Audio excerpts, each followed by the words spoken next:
Ստուդիայում հյուրընկալել ենք հիմնադիր խորհրդարանի ներկայացուցիչ Ալեք Ենիգոմշյանին, բարև ձեզ պարոն Ենիգոմշյան, շնորհակալ եմ մեր հրավերն ընդունելու համար։ Ժիրայր Սեֆիլյանի գործը անցած շաբաթավերջին ուղարկվեց դատարան, այն փաստորեն 100-ամյակի տարելիցին զանգվածային անկարգություններ կազմակերպելու այդ գործին միավորվեց։ Ես ուզում եմ ձեր գնահատականը իմանալ, ինչ եք կարծում, ինչու այդ գործերը միավորվեցին։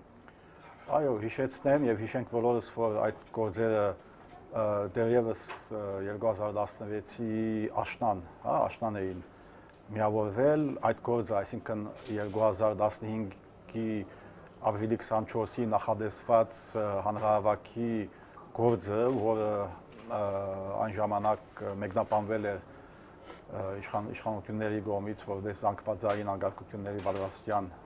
նախապատրաստության մեղադրանքով 5 մեր ընկերներից 5-ը կալանավորվել էին, մեկ ամիս մնացել էին կալանավորման խափանման միջոցը ընդրվել էր որպես կալանքը ընդրվել էր որպես խափանման միջոց, հետո ազատ էին արձակվել, խափանման միջոցը ընդամենը ազատ էր, փոխվել էր եւ Սասնաձորերի գործողությունից հետո եւ Ժիրայր Սեֆիլյանի մինչեւ այդ հունիս ամսին ձերբակալումից հետո այդ բոլոր գործերը չգիտես ինչ դրամապանությամբ բոլորը մեկ գործի մեջ ներառվեցին եւ այսօր արդեն Ժիրայրին Սեֆիլյան եւ Ժիրայր Սեֆիլյանի գործ անվանումով հասկացված գործը միացվել է այդ 100-ամյակը առանց ռեժիմի ակցիայի գործին, ինչպես դուք ասացիք, եւ այս բոլորը իհարկե ավելի մեծ, այսինքն բարձ է, որ հնարավորինս մեծ գշիր փորձել տալու նպատակ է հետապնդում, հնարավորինս մեղադրանքները ավելացնել, չնայած այնտեղ ոչ մի դեպքում, ոչ մյուս դեպքում մեղադրանքները ապացուցված չեն եւ շատ դժվար որ ապացուցվեն, այնտեղ զանգվածային անկարգությունների ոչ մի ապացույց չկա եւ այն ժամանակ ես հիշեցնեմ ձեր հերոստատիդորներին, որ արդեն այդ մեղադրանքները ծաղրի եւ ծաղրուզանակի ենթակա դարձան, հիշում ենք այդ սոդայի, չգիտեմ, շշերի եւ այլնի ապացույցները չագերտյալ։ Այս ամեն ինչը մեկ նպատակ է հետապնդում, ինչպես միշտ եղել է, հնարավորինս ծանրացնել մեղադրանքները եւ դա մահագի նման բահել այս ներկա իշխանությունների, ներկա համագարկի վարչախմբի քաղաքական հակառակորդների գլխին իրենց ծերնդու ժամանակ, իրենց ծերնդու չափով այդ վճիրները դատական ճակերտների մեջ դատական վճիրները արձակելու նպատակով ինչ չափով նրանք օգտագործեն այդ բոլոր մեղադրանքները դա կախված կլինի եւ իրենց, այսինքն այս իշխանությունների իրենց հանգիստ զգալու աստիճանի հանգամանքից եւ նաեւ քաղաքական իրադրությունից եւ ներքին եւ արտաքին իրենք անում են ամեն ինչ որպեսզի առավելագույն հնարավոր իրենց, այսինքն այսպես ասած ճակերտների մեջ բադիժները լինեն մնան իրենց բահեն որպես լծակներ եւ երբ ժամանակը կա արդեն դան համապատասխան քաղաքական որոշում է։ Բայց այնուհանդերձ օրինակ նույն 100-ամյակի գործը մինչեւ հիմա քննվում էր եւ փաստորեն դատարան չէր ուղարկվում։ Ձեր կարծիքով այ հիմա դատարան ուղարկելն ու ինչ նպատակ էր հետապնդում։ Ես փորձեցի պատասխանել այդ հարցին, իհարկե այնտեղ քննվելու խնդիր չկա, քննվելու հարց չկա, որովհետեւ փուչ է այդ ամբողջը։ Ես վերստին եմ հիշեցնում այն ապացույցները, որ այն ժամանակ վերվեցին, դիծաղի, ծառուծանակի ենթարկվեցին, այսօր փորձում են իհարկե բոլոր, իրենց ձերի տակ գտնվող բոլոր, այսպես ասած, գործերը էլի համադեղել, այդտեղից ինչ որ բան թխելու, խցկել են միևնույն գործի մեջ, այնտեղից ինչ որ հնարավորության բավականին ինչ-որ բան թխելու նպատակով։ Ինչպես եք դուք դատարանում կամ Սեֆիլյանի փաստաբանները, ինչպես են պատրաստվում, ինչպես դուք եք ասում, ապացուցել, որ շինծու են այդ մեղադրանքները։ Այսինքն նախ պետք է ապացուցվեն, մյուս կողմն է, որ պետք է ապացուցի, որ նման ապացույցներ կան իսկապես եւ նման ապացույցներ նրանք չեն կարող բերել ոչ 2015-ի ապրիլի 24-ի գործով եւ ոչ էլ մյուս գործով, այսինքն 2016 հունիսի 20-ին, երբ Ժիրայրը ձերբակալվեց, այնտեղ 1-2 ցուցմունքների վրա հիմնված է, ինչքան ես իմանում եմ այդ ամբողջ գործը, որոնք խիստ կասկածի ենթակա առարգա ցուցմունքներ են եւ այստեղ պաշտպանական կողմը չէ որ պետք է ապացուցի այդ ներկայացված ապացույցների սխալ լինելը, գերձ լինելը, այլ մեղադրող կողմն է որ պետք է իսկապես կարողանա համոզիչ կերպով ներկայացնել իր փաստարկները, ինչը չի կարող իրականություն դառնալ, որովհետև նման բան բացառված է, որ Պարոն Ենիգոմշյան, Սեֆիլյանի հետ հանդիպումները ուզում եմ իմանալ դեռ արգելված են։ Այո, արգելված են, երկար ժամանակ ի վեր արգելված են, միմիայն փաստաբանները, միմիայն պաշտպանները ունեն հնարավորություն հանդիպելու եւ իհարկե օրենքով սահմանված, ասենք մարդու իրավունքների պաշտպանը կամ նրա ներկայացուցիչները, որոնք երկար ժամանակ չհանդիպելուց հետո գիտեմ տեղյակ եմ, որ 1-2 անգամ հանդիպել են եւ այլն, բայց երկար ամիսներ բացի փաստաբաններից ոչ ոք այդ իրավունքը չի ունեցել։ Իսկ որևէ ձևով նամակագրություն եւ այլն փոխանցում եք փաստաբանների հետ։ Ընտանիքը կարծում եմ, որ դերեկություններ եւ նամակներ փոխանցում են։ Բոլորի համար բարձ է, որ եւ Ժիրայր Սեֆիլյանը եւ մյուս սասնաձրերից կախպանդարյալներից Վարուժան Ավետիսյանը եւ ուրիշներ բազմաթիվ արիտներով ստորագրված հոդվածներ են նախապատրաստել եւ հրապարակել նման բաներ այո եղել են, բայց կրկնում եմ, դա միմիայն բացի պաշտպան փաստաբաններից ոչ ոք իրավունք չի ունեցել նրանց հետ շփում ունենալ։ Քանի որ Սասնա ծռերի ձեր ընկերներից խոսեցիք, պարոն Ենիգոմշյան, ուզում եմ այս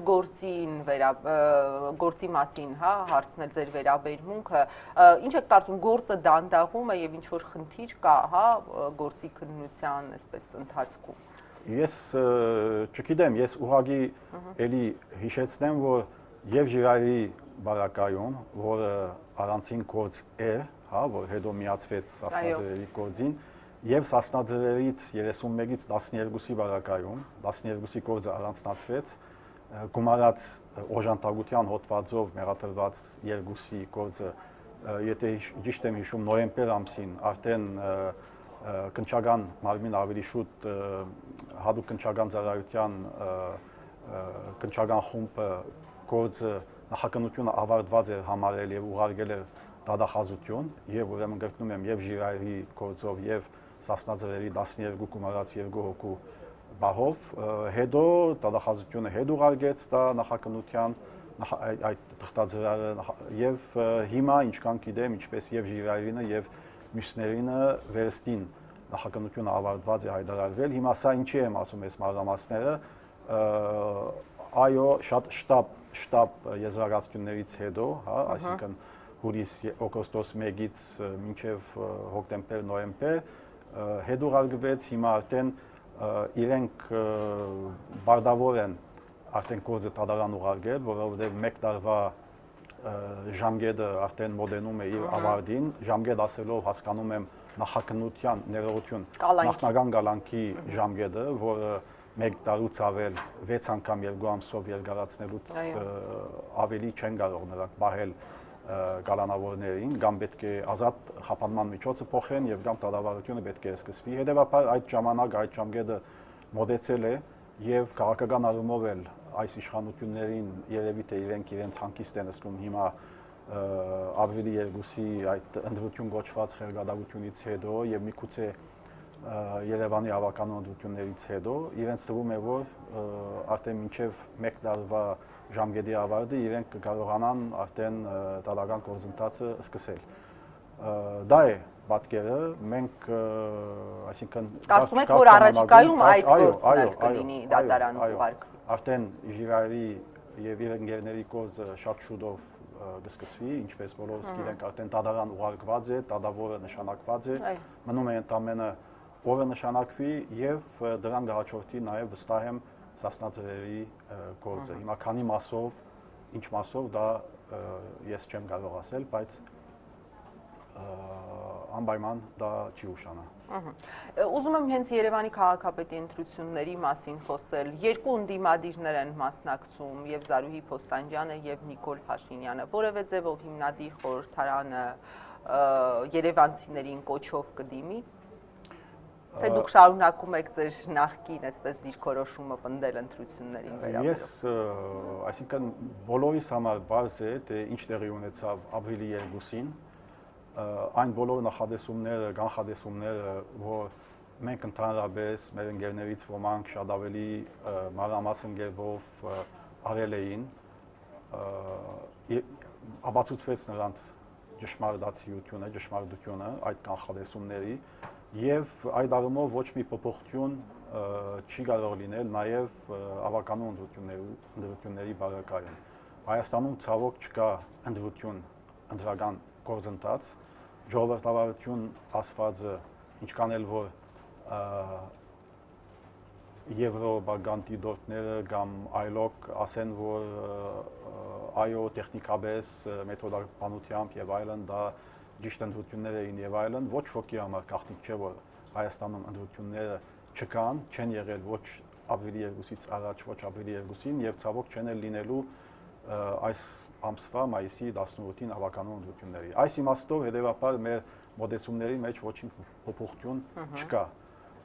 Պարզ է, որ 3 ուժեր են ներկայացել եւ ըստ օրենքի 3 ուժերն էլ պետք է ներկա լինեն, պետք է ընդգրկվեն ավականու կազմում։ Այնտեղ եւս մեծ ինտրիգներ չկան նաեւ համամասնությունների մեջ, որ կլինեն, հա, այսինքն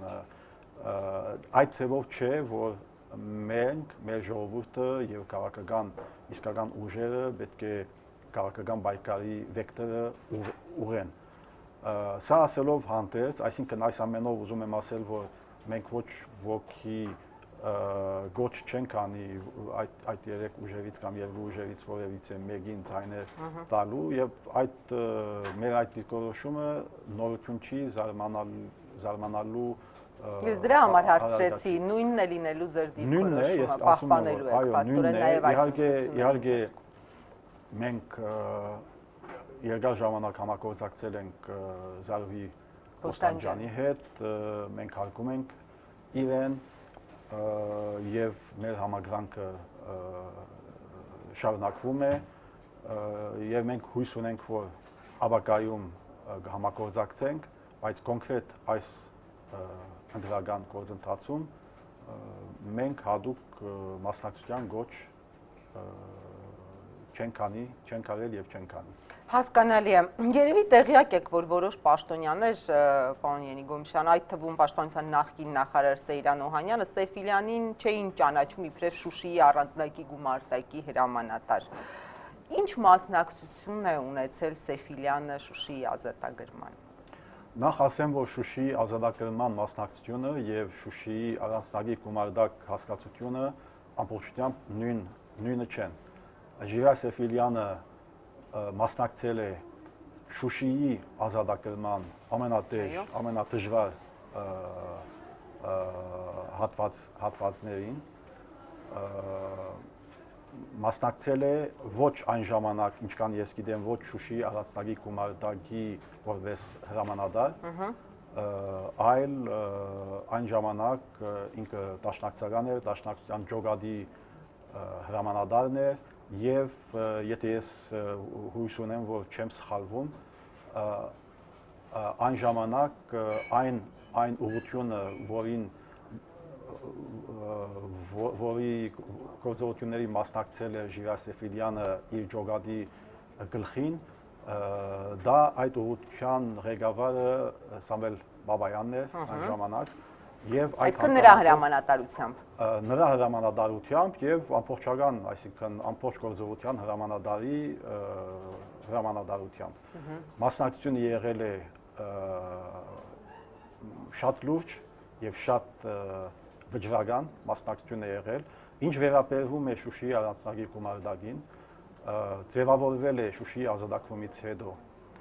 առանցնագիր գումարտակ, այսինքն որը ինչ որ գնթի մաս չէր կազմում, այլ ուղղակիորեն ենթակա է կենտրոնական շտաբին, Արցախյան բանակի պաշտպանական բանակի կենտրոնական շտաբին եւ այդ հանգամանքով այսինքն 92-ի մայիսի 8-ից հետո է դա ձևավորվել։ Այո, եւ այդ հանգամանքով այդ գումարտակը Շուշիի առանցնագիր գումարտակը, որի հրամանատար էր նշանակվել Ժիրայր Սեֆիլյանը, ինքը չնայած դեղագայված էր Շուշիում եւ այդ պատճառով էլ Շուշիի առանցնագիր գումարտակ է կոչվում, բայց հենց որովհետեւ ինքը հadoop գնթի ինչ որ կոնկրետ գնթի չէր պատկանում, այլ ենթարկվում էր կենտրոնական շտաբին, այդ հանգամանքով որտեղ որ անհրաժեշտությունը զգացվում է Արցախի ցանկացած անկյունում, ցանկացած ռազմաճակատում վերափոխվում է այնտեղ եւ դա ինչ գումարտակ էր, ինչ էր առանձնակի անունը հենց առանձնակի գումարտակի նշանակությունը այն է, որ ինքը ինչ որ գնթի, ասենք այն ժամանակ կա, հիմա էլ կա, մի քիչ փոխված իհարկե, բայց այն ժամանակ Արցախի Լեռնային Ղարաբաղի Հանրապետության դարբեր շրջանների, այսինքն Մարտակերտը ուներ իր գունտը, Մարտակերտի գնտի ներսում կային գումարտակներ, Ասկերանը ուներ իր գունտը, Ասկերանի գնտի ներսում կային գումարտակներ, Մարդունին նույնը, Հադրութը նույնը եւ այլն եւ այլն։ Իսկ Շուշիի առանցնագիր գումարտակը ոչ մի գնթի ենթակա չէ, այլ ուղղակիորեն կենտրոնական շտաբի, կենտրոնական հրամանատարության ենթակա էր։ Այսինքն օրինակ Մարդունու գնթի ենթակա Մարդունու գնթի պատկանող գնթերը, ներողություն գումարտակները ենթակա էին Մարդունու գնտի հրամանատարին եւ նրա միջոցով կենտրոնական հրամանատարությանը, մինչդեռ Շուշիի առանցնագիր գումարտակը միջնորդավորված հրամանատարություն չկար։ Այո։ Եվ այդ պատճառով ինքը կոնկրետ ինչ որ շրջանի պաշտպանության գործողություններին չէր մասնակցում, այլ հրամաններ էր կատարում ցանկացած Արցախի ցանկացած շրջանում պաշտպանական եւ ազատագրական գործողությունների մասնակցությանը։ Դա եղել է եւ Մարտակերտ, եւ Ասկերան, եւ Մարդունի, եւ բոլոր ուղղություններով։ Դա է Շուշիի առանցնագի բարի իմաստը կայանում է այդ բացատրության մեջ։ Ինքը եղել է Շուշիի Ժիրայրը եղել է ոչ ոքի համար, դա ոչ ոք, այսինքն պատմությունը չի կարելի խեղաթյուրել։ Ժիրայրը եղել է Շուշիի առանցնագի գումարտակի հրամանատար ամբողջ այդ տարիների ընթացքում եւ այդ գումարտակը մասնակցել է ամենավճռական համարյա բոլոր գործողություններին։ Իսկական առանցքային դեր է կատարել բազմաթիվ ուղղություններով։ Հասկանալի է, շատ շնորհակալ եմ մեր հրավերն ընդունելու եւ մեր ստուդիա գալու համար։ Ես հիշեցնեմ իմ հյուրը հիմնադիր խորհրդարանի ներկայացուցիչներից Ալեք Ենիգոմշյանն էր։